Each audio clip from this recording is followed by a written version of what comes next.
Santa Maria Manastırı'nın yemekhane duvarını kaplayan son akşam yemeği, tuvale çizilmiş bir resim değil, büyük bir duvar resmidir.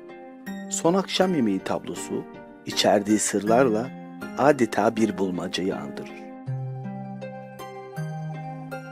Resimde İsa'nın çarmıha gerilmesiyle sonuçlanan gelişmeler öncesinde İsa ve havarileri birlikte yemek yemektedirler.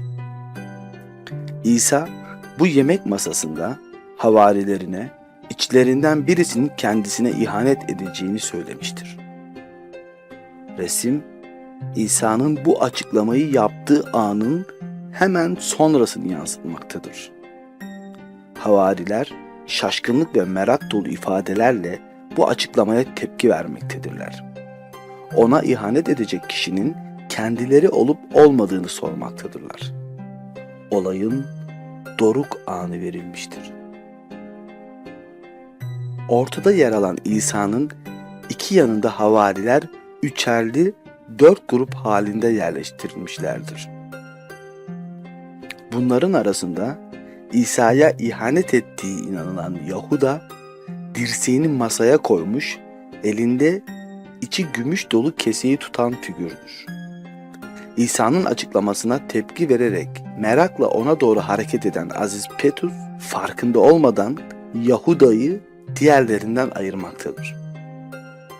Havarilerin hareketleri İsa'yı yalıtılmış bir şekilde ortada bırakmıştır. Bu kompozisyon düzenlemesi İsa'nın kaçınılmaz kaderini ima etmektedir. Aynı zamanda resmin yüzeyine ya da diğer bir deyişle izleyiciye doğru açılan iç mekanda tavandaki uzunlamasına çizgiler ve yan duvardaki dörtgen şekillerle verilen çizgisel perspektifin kaçış noktası dikkati İsa'ya toplamaktadır. Yine dış mekana açılan üçlü pencere dizilişinden ortadaki büyük olan İsa'nın arkasında adeta bir hale gibi yer almakta ve İsa'nın resmin odağı haline gelmesine yardımcı olmaktadır. Ayrıca İsa'ya ihanet ettiği söylenen Yahuda diğer havarilere göre daha alçakta çizilmiştir. Bir diğer yoruma göre Leonardo resimde Magdalalı Meryem'i gizlemiştir. İsa'nın sağında oturan hüzünlü Aziz John, bazı yorumculara göre Meryem'in ta kendisidir.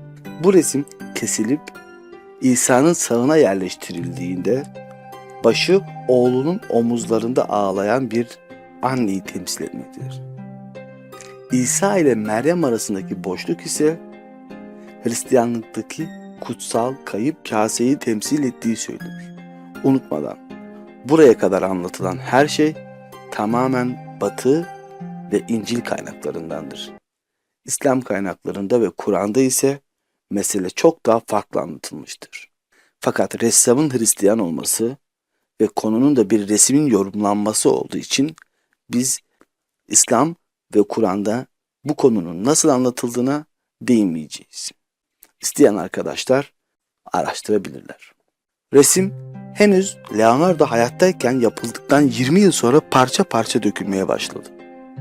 1926'da ilk restorasyon yapılmış, 1770'te ikinci restorasyon, 1796'da Fransız ordusu bu yemekhaneyi önce cephanelik olarak, daha sonra hapishane olarak kullandı.